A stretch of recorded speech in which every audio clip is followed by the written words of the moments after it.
बिस्मिल्लाहिर्रहमानिर्रहीम, अस्सलाम वालेकुम। मैं असदुल्ला खान हूँ। कश्मीर इलेक्शन की मुहिम है वो अपने ज़ोर शोर से जारी है और जूँ जूँ इलेक्शन करीब आ रहे हैं वैसे ही इसमें गर्मा गर्मी और इसमें और रंग नज़र आ रहे हैं। आज इमरान खान भी पहुँच चुके हैं, आसफा भुट्टो ने भी खिताबात किए हैं। तो आज शाम 5-6 बजे के करीब जो हैं वो हम देख रहे थे कि टेलीविजन स्क्रीन पर 3 जलसे बैक वक्त दिखाई दे रहे थे। एक तरफ जो है वो मरियम खिताब कर रही थी, दूसरी तरफ इमरान खान साहब खिताब कर रहे थे और तीसरी तरफ आसफा भुट्टो जरदारी खिताब कर रही थी।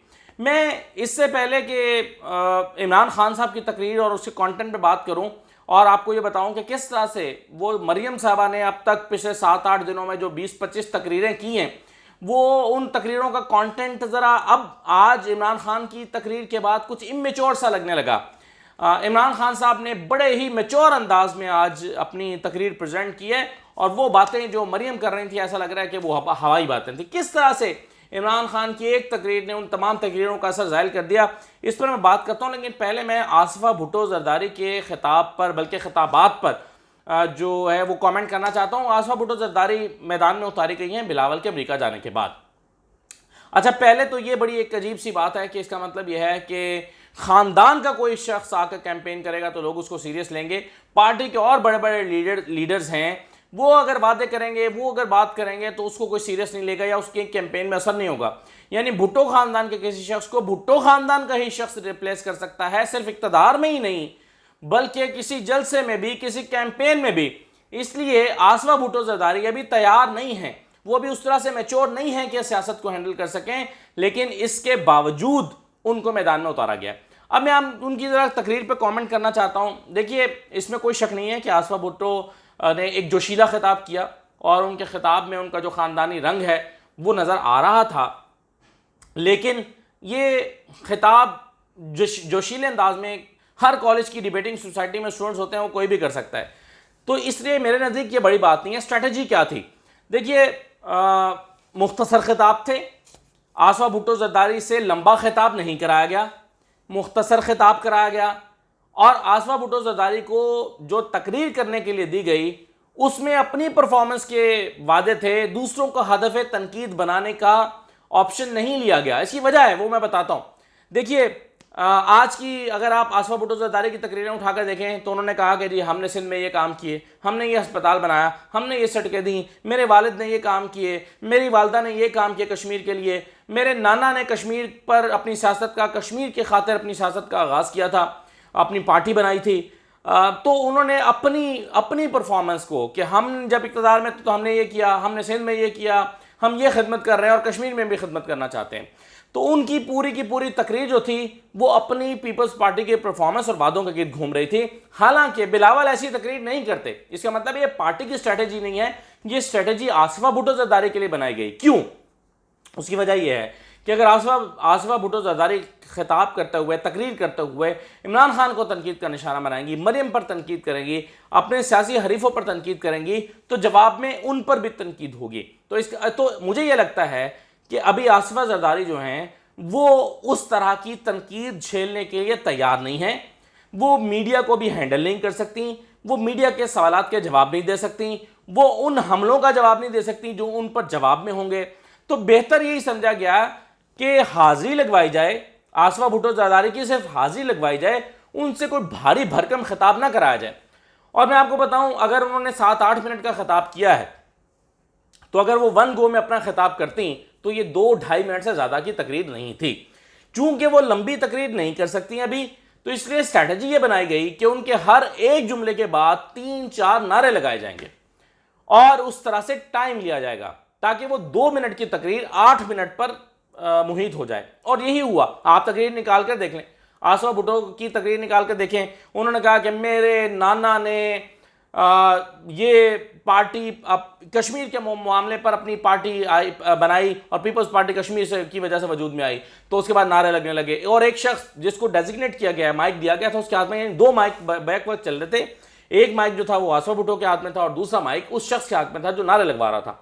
और आप तकरीर सुनकर देख लें, आपको अंदाजा होगा कि ये नारे जो थे वो तकरीर से ज़्यादा तैयार किए गए थे। हर जुमले के बाद 3 नारे लगते थे, 4 नारे लगते थे हर जुमले के बाद, यानी 1 या 2 जुमलों से ज़्यादा तीसरा जुमला आसमा नहीं बोल रही थी। तो ये प्लानिंग ये की गई थी, साफ नजर आता है कि उनको रिलीफ दिया जाए, 2-3 जुमलों के बाद उनको स्पेस दी जाए, उनको गैप दिया जाए। इससे एक तो तकरीर की लेंथ लंबी हो जाएगी और दूसरा आसमा भुट्टो जरदारी जो हैं उनको मार्जिन मिल जाएगा, सांस मिल जाएगा, ब्रेक मिल जाएगी और वो बेहतर अंदाज में तकरीर को प्रेजेंट कर पाएंगी। तो ये मैं इसको इस तरह से उनकी तकरीरों को एनालाइज करता हूं।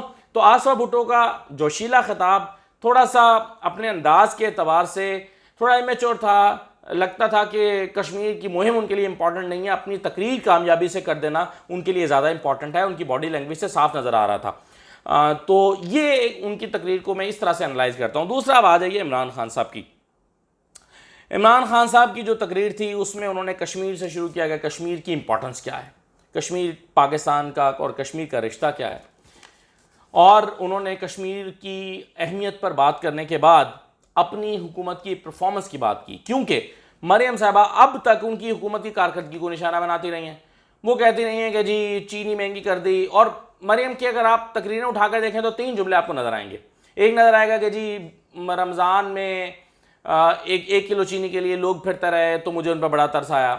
दूसरा ये कि इन्होंने जो है वो अपनी ATM मशीनें बनाई हुई हैं, आवाम की फ़िक्र नहीं है, आवाम की महंगाई कर दी और अपनी ATM मशीनों के, और ये इमरान खान जो है वो उनसे माल बना रहे हैं। और तीसरा उनका नुक्ता ये था कि मैं कश्मीरी हूँ, मेरा खून कश्मीरी है और जो है वो मुझे इसलिए आप वोट करें कि मैं कश्मीरी हूँ। वैसे तो खैर आप इस पर जो है वो मैंने उस दिन ये कहा कि मरियम इस पर कर रही हैं, तो मुझे हारून रशीद साहब ने जो है वो मुझे इस्लाह मेरी दुरुस्ती करने की कोशिश की और दुरुस्ती की, और हारून रशीद साहब ने कहा कि आप ज़रा जाके चेक करें, ये कश्मीरी नहीं हैं, ये जो हैं वो इनके किसी दादा ने, शायद वो मुझे पूरी उनकी तफसील बता रहा था, मुझे याद नहीं है, लेकिन अगर आपने पूछना हो तो आप हारून रशीद साहब से पूछिएगा, वो आपको इनकी पूरी हिस्ट्री बताएंगे कि किस तरह से इनके पता नहीं दादा ने कि कश्मीरी औरत से शादी की और वहाँ से फिर ये कश्मीरी हुए हैं। तो एक्चुअली ये पिछली नस्लों से कश्मीरी चले नहीं आ रहे हैं, तो ये 1-2 नस्लें पहले ये कश्मीरी औरत से शादी करने की वजह से खुद को कश्मीरी कह रहे हैं। जो ये कहते हैं मेरी वालदा कश्मीरी थी, मेरी नानी कश्मीरी थी, वो इस तरह से मामला हुआ है। तो अव्वल तो ये जुमला जो है ये ठीक नहीं है कि मैं कश्मीरी हूँ और मैं नस्ल दर नस्ल कश्मीरी हूँ इसलिए मुझे वोट दें, तो ये हक़ाइक़ के मुनाफी है।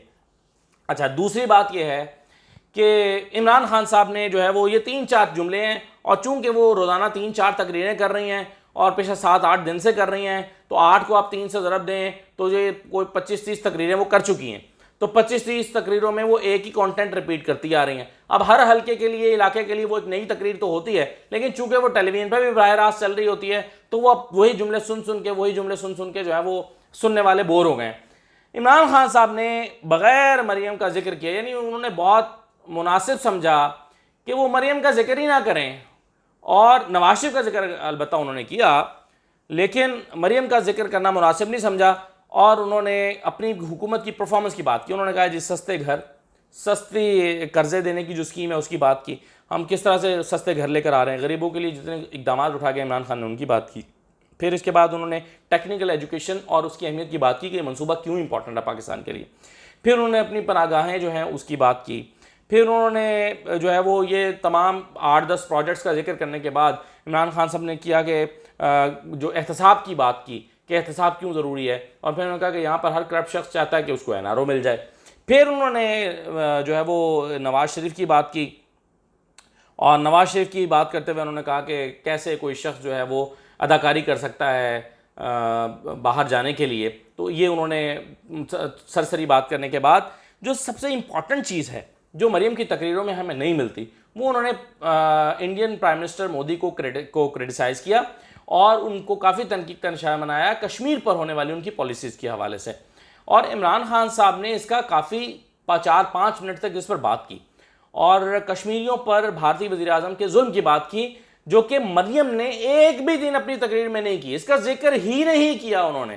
और फिर RSS की बात हुई, उसकी आइडियोलॉजी की बात हुई। तो ये चीज़ें जो हैं वो इमरान खान साहब अपनी तकरीर में करते रहे, जो कि मिसिंग एलिमेंट हमें मिल रहा है मरियम नवाज़ की तकरीर में। वो इमरान खान को कश्मीर फरोश तो कह रही हैं, लेकिन मोदी को या इंडिया को क्रिटिसाइज़ नहीं कर रही और इस पर वो क्रिटिसिज्म नहीं कर रही।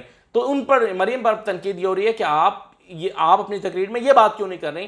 तो इमरान खान ने इस पर आज अपनी तकरीर में काफ़ी इसको वक्त दिया और इस पर काफ़ी बात की। और फिर उन्होंने जब कश्मीरियों को ये कहा कि मैं आपके मुकदमा दुनिया भर में लेकर जा रहा हूँ और लेकर जाऊंगा, मैं आपका सफ़ीर बनकर दुनिया भर में जाऊंगा, इस पर बहुत तालियां बजी। और ये बात भी दुरुस्त है। कश्मीर का मुकदमा आप कंपैरिजन करके देख लें, और मैं चूंकि अपनी वीडियोस में बहुत कंपैरिजन करता हूं, माजी की वीडियोस निकाल के आपको दिखाता हूं, कंपेयर करता हूं, तो माजी की आप तकरीरें निकाल लें, चीज़ें निकाल लें, इंटरनेशनल फोरम्स की तकरीरें निकाल लें, इमरान खान की तकरीरें एक तरफ और बाकी सारी जो लीडरशिप हमारी पिछले 25-30 साल में आई है उन सब की कश्मीर पर दी गई स्टेटमेंट्स और तकरीरें जो हैं वो एक तरफ। तो नवाज शरीफ को तो करीब करीब भी नहीं पहुंचते जो इमरान खान अभी तक कश्मीर के हवाले से बात कर चुके हैं। तो मेरा ख्याल है कि ये स्ट्राइक किया उन्होंने उन सारी चीज़ों को जो बार बार नून लीग की कैंपेन में कहा जा रहा था कि इमरान खान कश्मीर को सूबा बनाना चाहते हैं, कश्मीर का सौदा कर दिया, कश्मीर को बेच दिया। तो कश्मीर के मौजू पर, उसकी इम्पोर्टेंस पर और इंडियन प्राइम मिनिस्टर के ऊपर होने वाली तनकीद के हवाले से जो उन्होंने बात की, मेरा ख्याल है कि वो उन सारी तकरीरों का जवाब था और उस पर भारी थी जो मरियम अब तक करती चली आ रही हैं। बहरहाल देखिए कि अब आइंदा दिनों में क्या मोमेंटम बनता है और किस तरफ हालात जाते हैं और क्या रिज़ल्ट कश्मीर इलेक्शन का निकलता है और आवाम ज़्यादा पजीराई किसको देते हैं। बहरहाल हम एनालाइज़ कर सकते हैं मुख्तलिफ तकरीरों को और मुख्तलिफ पार्टीज़ के जलसों को जो हम करने की कोशिश कर रहे हैं। इजाज़त दीजिए, अल्लाह हाफ़िज़।